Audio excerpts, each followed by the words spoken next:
নমস্কার সবাইকে কলিজ কিচেনে স্বাগত জানাচ্ছি। আজ আমি ক্যাপসিকাম ললিপপ বানাচ্ছি। এটা একটা স্টার্টার রেসিপি। এর জন্য এখানে আলু সিদ্ধ করে আলুর মধ্যে পেঁয়াজ আর সব মশলা দিয়েছি। একটা গাঢ় ব্যাটার বানিয়ে নিয়েছি।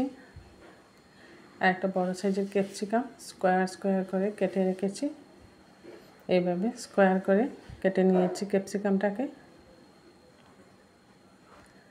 আলুর মধ্যে এখানে আমি দিয়ে দিয়েছি পেঁয়াজ, সামান্য লবণ, জিরে গুঁড়া, ধনে গুঁড়া, চাট মশলা, বিট লবণ সব দিয়ে একসাথে আলুটাকে মিক্সড করে নিলাম। এবারে আলুর মিশ্রণ থেকে অল্প অল্প মিশ্রণ নিয়ে দুইটা ক্যাপসিকাম এর পিসের মধ্যেখানে এইভাবে আলু দিয়ে দুইটা ক্যাপসিকাম পিস উপর নিচ করে রেখেছি। এইভাবে সব ক্যাপসিকামের পিসগুলা মধ্যেখানে আলুর পুর দিয়ে দিয়েছি। গ্যাস জ্বালিয়ে কড়াই বসিয়ে দিয়েছি। দিয়ে দিয়েছি এর মধ্যে রিফাইন্ড অয়েল। তেলটা একটু বেশি পরিমাণে দিতে হবে যাতে এগুলো ফ্রাই করতে সুবিধা হয়। এর জন্য এগুলো ডুবো তেলে ফ্রাই করতে হবে। এগুলো যেহেতু ললিপপ এর জন্য একটা করে টুথপিক এর মধ্যে গেঁথে দিয়েছি। এবার এই ব্যাটারটাকে ভালোভাবে মিশিয়ে নিলাম। ব্যাটারের মধ্যে আমি সামান্য গরম তেল দিয়েছি, এতে করে ললিপপগুলো ভেজে রাখার পর অনেকক্ষণ মুচমুচে থাকবে। এইভাবে একটা একটা টুথপিক গেঁথে রাখা ক্যাপসিকাম এইভাবে গাঢ় ব্যাটারে ডুবিয়ে ডিপ ফ্রাই করতে হবে।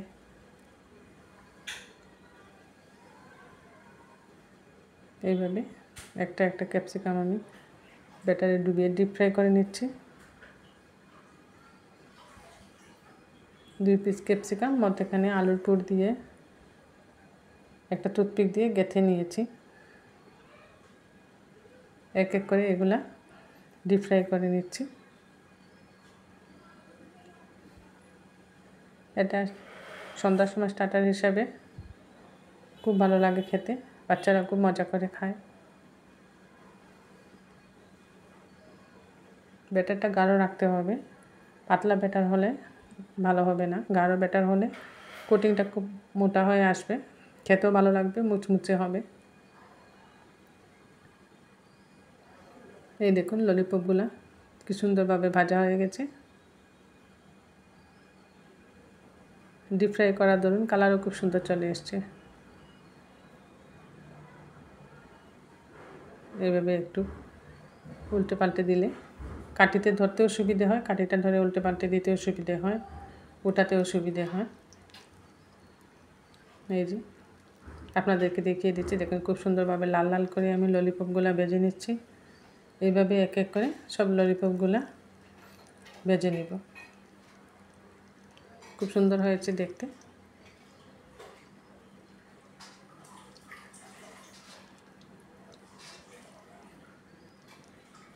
সবগুলো ললিপপ আমি এইভাবে ভেজে নিচ্ছি।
এইভাবে ক্যাপসিকাম দিয়ে সব ললিপপগুলো আমি ভেজে নিলাম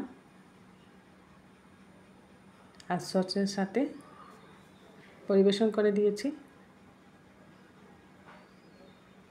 আর বানিয়েছিলাম ফুচকা, তেঁতুল জল দিয়ে ঘরে বানানো ফুচকা। আমার ছেলে খুব মজা করে খাচ্ছে। এটাও আমাদের বিকালবেলা ছিল স্টার্টার, ফুচকা, ক্যাপসিকামের ললিপপ আর সাথে কিছু ফ্রুট জুস আর ফ্রুটস। এটাও ঘরে বানিয়েছি, সুজি দিয়ে ফুচকাটা বানিয়েছি। সুজি আর সামান্য ময়দা, চালের গুঁড়া মিক্সড করে ছোটো ছোটো ফুচকা বানিয়ে নিয়েছি। এর মধ্যে তেঁতুল জল দিচ্ছি। তেঁতুল জলটার মধ্যে ধনেপাতা, চিলি ফ্লেক্স সব মশলা দিয়েছি। ও মজা করে এক এক করে খাচ্ছে। আর সাথে ফ্রুটস জুস, ম্যাঙ্গো জুস আর তরমুজ। এটা ছিল ওর প্লেট। সবাই মজা করে স্টার্টার খেলাম আমরা সন্ধ্যার সময়। আপনারাও এইভাবে ক্যাপসিকাম দিয়ে ললিপপ বানাতে পারেন। খেতে খুব টেস্ট হয়, বাচ্চারাও খুব মজা করে খায়। আর ফ্রুটসগুলোও খুব সুন্দর করে একটা ডাইস দিয়ে কেটে সাজিয়ে পরিবেশন করলে ভালো লাগে। এখানে ফ্রুটসগুলো আমি খুব সুন্দর করে ফ্লাওয়ার শেপে কেটেছি, হার্ট শেপে কেটেছি। আর সাথে এই তরমুজের জুসটাও বানিয়ে নিয়েছি। বাচ্চাদেরকে এরকমভাবে ফ্রুটস দিলে তারাও খুব আনন্দ সহকারে খায়।